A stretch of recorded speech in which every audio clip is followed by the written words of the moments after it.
Ducks might have the most electric group of young forwards in the NHL.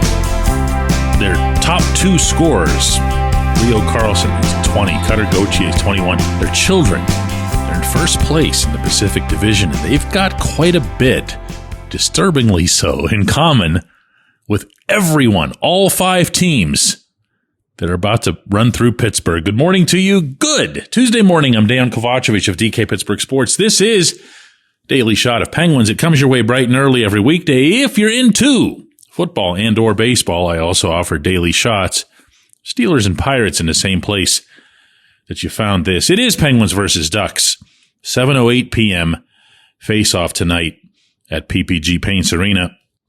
After that, in order, Canadiens, Sharks, Mammoth, Oilers.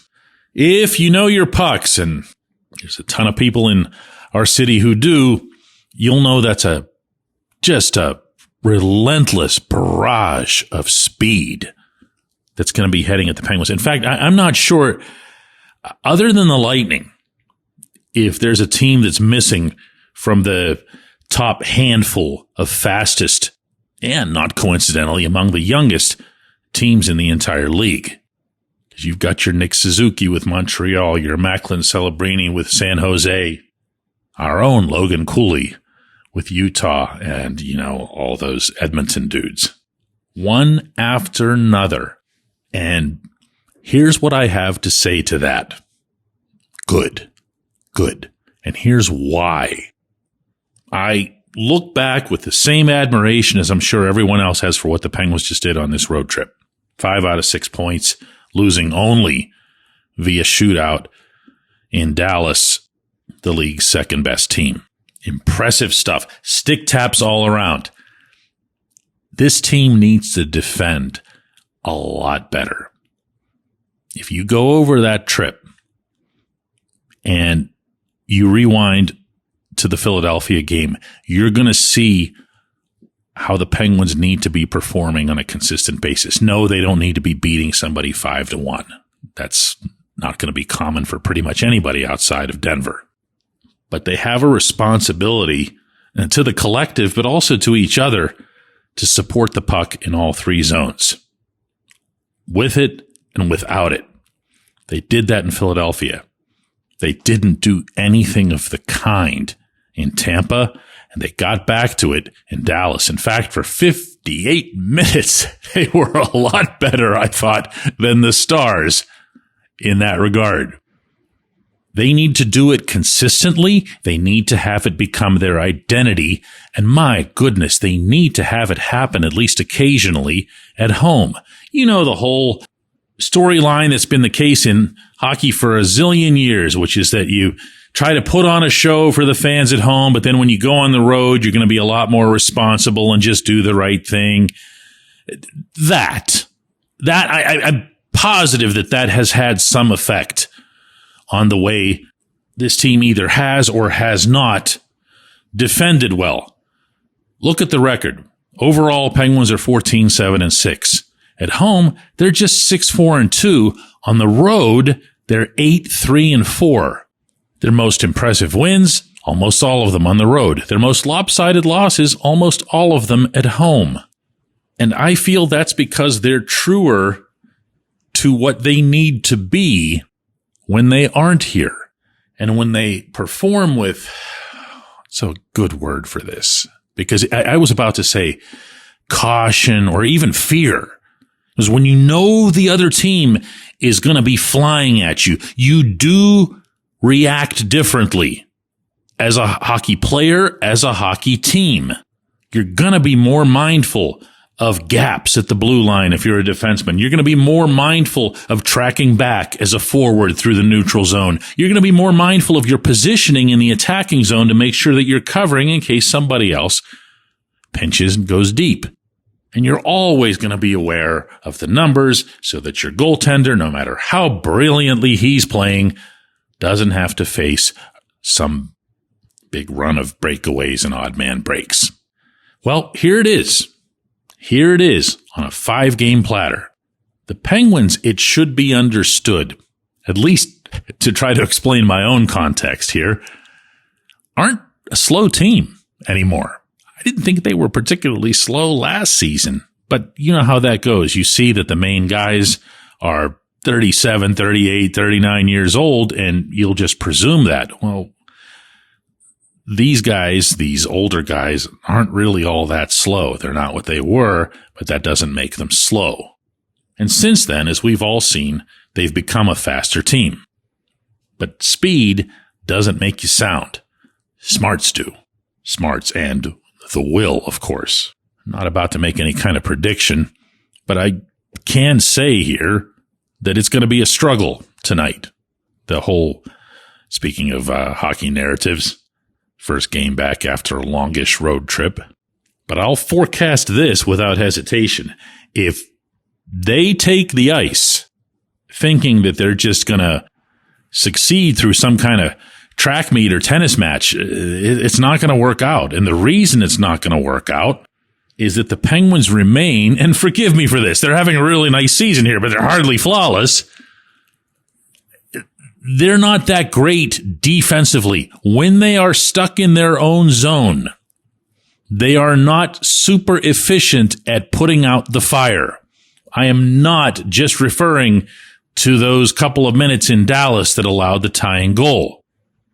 If you look at that defensive core, you don't see too many guys who are just going to rise above the situation defensively, go get the puck, and then make a play and get it out. They don't have that. They need to constantly be there for each other. When they are, they're good. They're good. It's a good hockey team.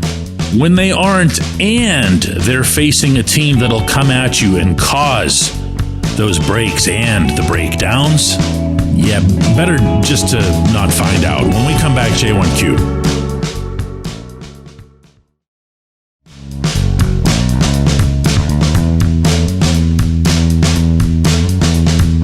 Today's J1Q comes from David Armstrong, who says, "Hey, DK, gotta use some different players in the shootout, right?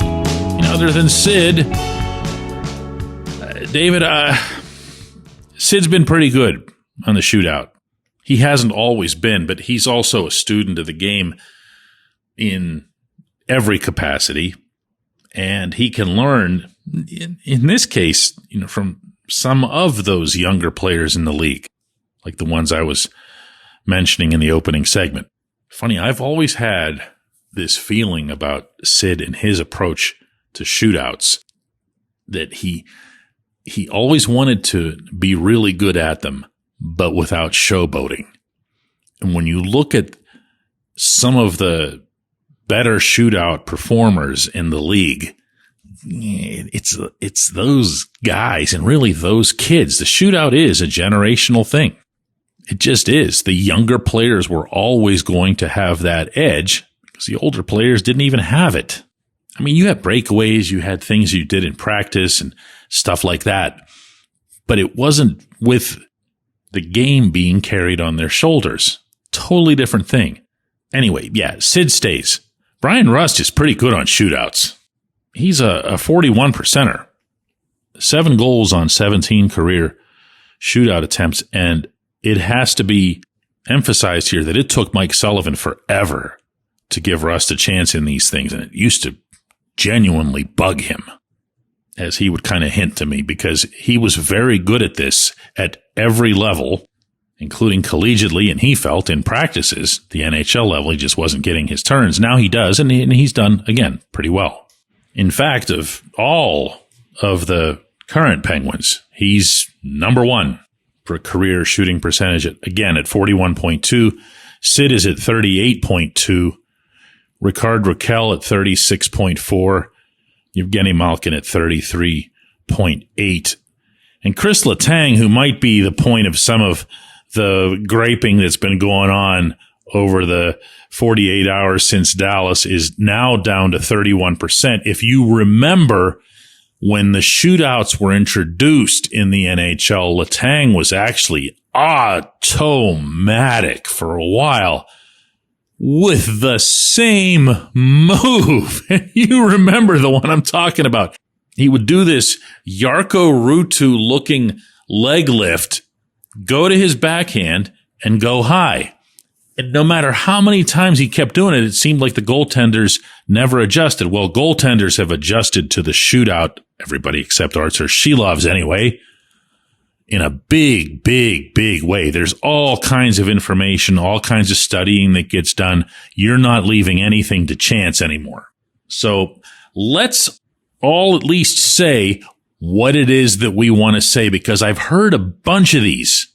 I've gotten a bunch of these since the shootout loss to the Stars, and yet no one will say his name. What you really want is Ben Kindle in this shootout. So just say it. Really, nobody has even breathed the kid's name when talking about this.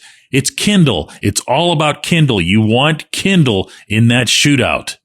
And that's fine. I do too. If I had to pick 3 players when everyone's healthy, I take Sid, Rust, and Raquel. If I'm sending out a 4th shooter, it's Gino. If I'm sending out a 5th, it's going to be the kid. Or maybe consider Justin Brazeau, who showed early on, before his injury obviously, that he could undress a goalie himself. Appreciate the question. I appreciate everybody listening to Daily Shot of Penguins. I'll be at the rink tonight covering the game. We'll talk about it some more on tomorrow's show. And don't forget, we have a double shot of Penguins coming this afternoon that you can check out on our YouTube channel. That YouTube channel is DK Pittsburgh Sports. Penguins. Really thought long and hard about that one.